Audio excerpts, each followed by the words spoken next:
Assalamualaikum warahmatullahi wabarakatuh. Selamat pagi semuanya. Perkenalkan, saya Talita Elsadila Putri, NPM 190-120-10-209, mahasiswa jurusan Manajemen Fakultas Ekonomi dan Bisnis, kelas Bisnis Internasional F012. Di sini saya akan mempresentasikan mengenai perbedaan budaya dalam bisnis internasional. Sebelum memasuki ke pembahasan, terlebih dahulu kita harus mengetahui apa sih definisi dari budaya. Budaya menurut Edward P. Taylor merupakan keseluruhan yang kompleks yang di dalamnya terkandung pengetahuan, kepercayaan, kesenian, moral, hukum, adat istiadat, dan kemampuan lain yang didapat oleh seseorang sebagai bagian dari suatu anggota masyarakat tertentu. Sedangkan dalam lingkup bisnis internasional, secara terminologi, budaya adalah keseluruhan kepercayaan, aturan, teknik, kelembagaan, dan artefak buatan manusia yang mencirikan populasi manusia.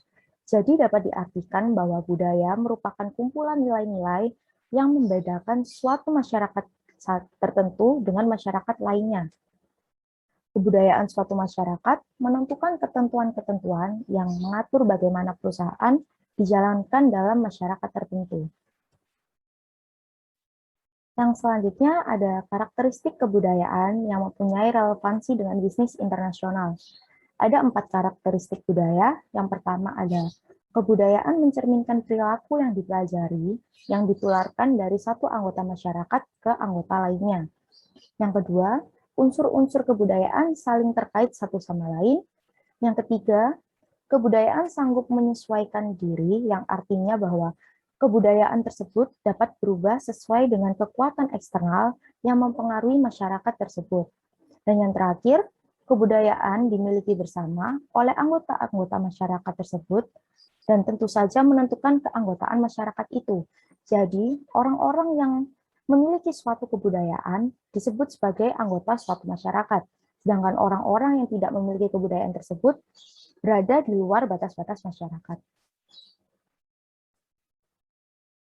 Yang selanjutnya ada elemen budaya yang mempengaruhi pasar internasional. Yang pertama ada material life atau materi hidup, di mana komponen utama dari kebudayaan adalah aspek materialnya. Kehidupan material terutama mengacu pada teknologi yang digunakan untuk memproduksi, mendistribusikan, dan mengkonsumsi barang dan jasa dalam masyarakat. Perbedaan dalam lingkungan material menjelaskan mengenai perbedaan dalam tingkat dan jenis barang dan jenis permintaan barang konsumsi. Untuk menjembatani perbedaan materi lingkungan hidup, pemasar seringkali itu dipaksa untuk beradaptasi akan bagaimana untuk menawarkan produk mereka.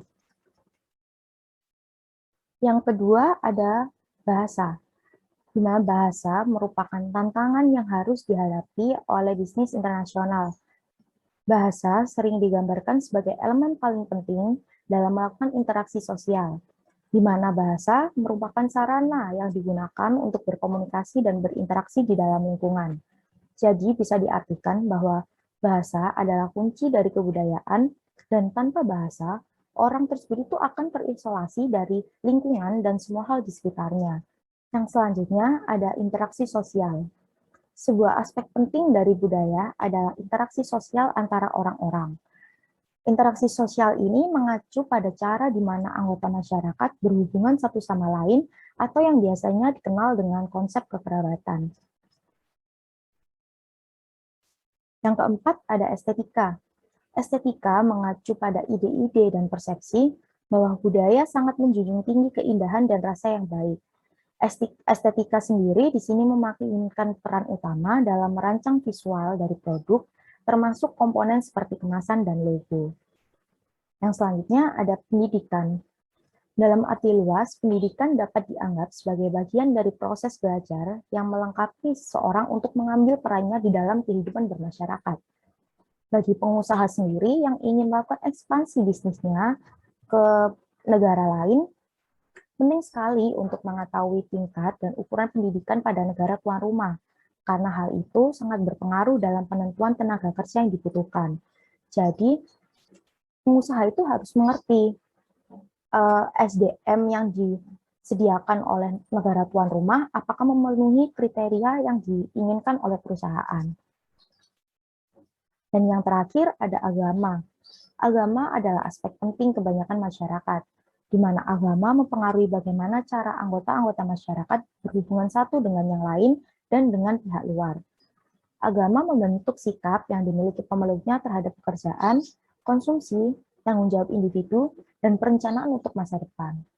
Dampak agama terhadap bisnis internasional berbeda-beda di antara negara satu dengan negara lainnya, bergantung pada sistem hukum negara tersebut, homogenitas keyakinan agamanya, ataupun toleransi terhadap pandangan-pandangan agama lain. Selanjutnya, budaya mempengaruhi semua fungsi bisnis internasional, di mana terdapat 4 fungsi bisnis yang akan terpengaruh oleh adanya budaya. Yang pertama ada pemasaran, kedua MSDM, ketiga produksi, dan yang keempat keuangan. Untuk pemasaran sendiri yaitu beraneka ragam sikap dan nilai menghambat banyak perusahaan untuk menggunakan bauran pemasaran yang sama antara satu negara dengan negara lain. Contohnya seperti cara suatu perusahaan itu mengiklankan produknya yang berbeda antara satu negara dengan negara lain. Yang kedua ada manajemen SDM. Budaya menentukan pula suatu perusahaan dalam mengevaluasi dan merekrut para karyawan dan manajer. Terkadang perusahaan itu melihat latar belakang budaya seseorang dan tingkat pendidikan, seperti yang sudah dibahas sebelumnya pada aspek pendidikan. Dan yang ketiga, ada produksi, di mana nilai dan sikap yang dianut oleh masyarakat suatu negara tertentu secara tidak langsung itu akan berpengaruh terhadap metode proses produksi baru, penciptaan proses produksi yang baru. Dan yang terakhir ada keuangan, nilai dan sikap suatu masyarakat tertentu berpengaruh terhadap pengelolaan keuangan baik itu individu maupun keuangan perusahaan, di mana sistem pencatatan keuangan itu harus dibekali secara dengan sikap kejujuran dan pencatatan yang rapi, mulai dari penerimaan sampai pengeluaran arus kas yang nantinya akan menentukan profitabilitas suatu perusahaan. Yang selanjutnya ada pengaruh budaya dalam menentukan strategi bisnis internasional, atau ini tuh dikenal dengan marketing mix. Ada 4P. Yang pertama ada product, price, place, dan promotion. Yang pertama kita akan membahas produk. Pelaku usaha harus dapat menciptakan produk yang sesuai dengan target pasar mereka. Dan budaya merupakan suatu instrumen yang sangat penting untuk digunakan dalam menciptakan produk dalam perspektif global. Karena setiap daerah pemasaran membutuhkan produk yang berbeda, serta pendekatan yang berbeda pula dalam menciptakan produk tersebut. Yang kedua ada price, di mana kesediaan pelanggan untuk membayar produk yang dipasarkan akan bervariasi pada daerah yang memiliki budaya yang berbeda. Kita ambil contoh, ada produk yang dianggap memiliki nilai yang lebih baik dalam satu budaya. Jadi, produk tersebut itu mungkin memiliki nilai lebih dan dapat dihargai lebih mahal dibandingkan dalam budaya lainnya. Selanjutnya ada place. Variabel budaya juga dapat menentukan strategi distribusi. Hal ini bergantung dari gaya hidup masing-masing dan budaya pada masing-masing daerah tertentu. Sebagai contoh ini ada Avon. Avon ini merupakan produsen kosmetik dari Amerika Serikat, yang mana untuk target pasar Taiwan dan Cina, Avon ini bereksperimen untuk kegiatan distribusinya menggunakan kios atau konter kecil yang ada di department store, dan memasarkan produknya melalui internet dan home shopping. Cara ini tuh lebih dipercaya untuk menarik konsumen Taiwan dan Cina untuk melakukan pembelian. Yang terakhir ada promotion, di mana budaya biasanya akan memiliki pengaruh besar pada strategi komunikasi perusahaan.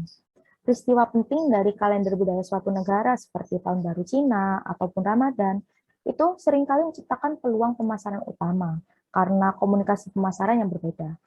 Promosi itu menjadi sangat penting dalam strategi pemasaran internasional karena cara pelanggan memproses komunikasi dalam mungkin bisa iklan atau apapun itu bergantung pada nilai-nilai budaya mereka.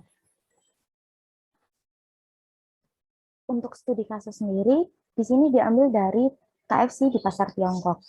KFC merupakan salah satu perusahaan multinasional yang bergerak di bidang restoran cepat saji, di mana produk khasnya yaitu ayam goreng.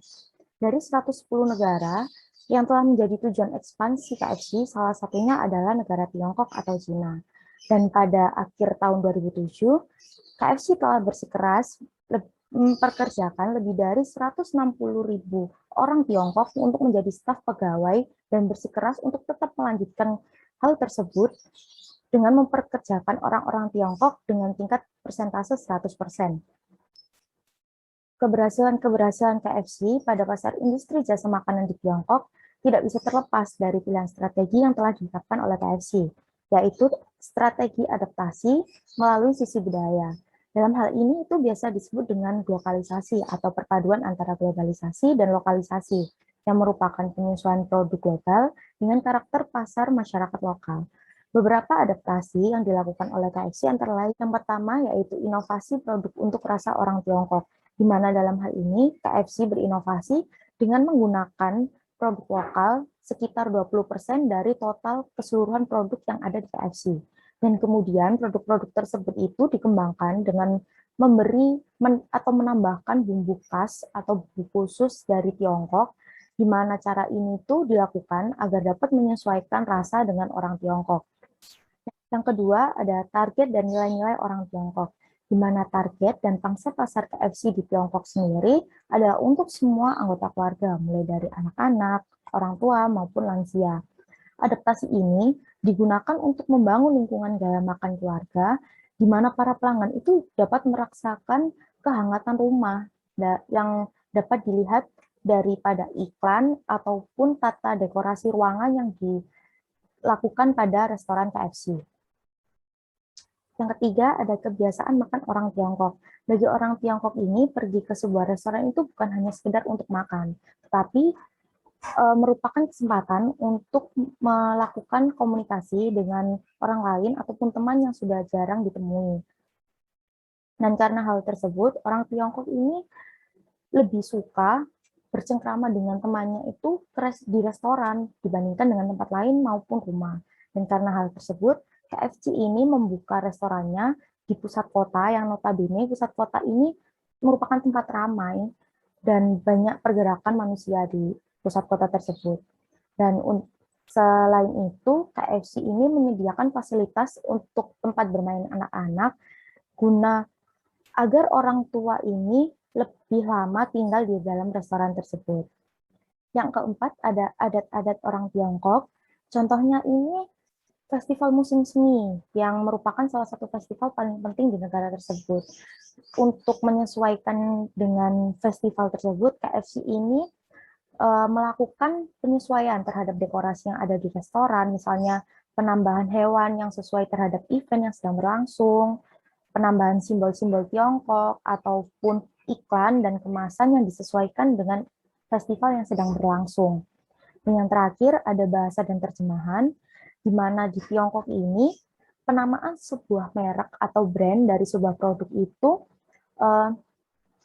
harus dinamakan yang memiliki arti atau makna keberuntungan, pengucapan yang lucu dan mudah agar dengan mudah bagi mereka masyarakat Tiongkok untuk mengingatnya. Studi kasus lain yaitu ada ekspansi Indomie ke pasar Timur Tengah dan Afrika. Salah satu contoh lokalisasi Indomie adalah dengan menerapkan rasa yang berbeda di negara tujuan pemasaran. Sebagai contoh, Indomie di Nigeria memiliki rasa yang berbeda dengan Indonesia. Indonesia di Nigeria memiliki 3 rasa, yakni pepper chicken, onion chicken, dan oriental. Sedangkan di Arab Saudi, Indomie memiliki rasa vegetable, green chili, dan special chicken. Lokalisasi dilakukan dengan melakukan penyesuaian dengan budaya lokal untuk menarik minat konsumen masyarakat lokal, sehingga masyarakat tersebut itu tidak menyadari bahwa produk tersebut merupakan produk asing sebenarnya. Dan di sini ada satu cerita di mana seorang warga negara Nigeria ini berkunjung ke Jakarta. Dan di Jakarta itu ia menemukan Indomie di supermarket.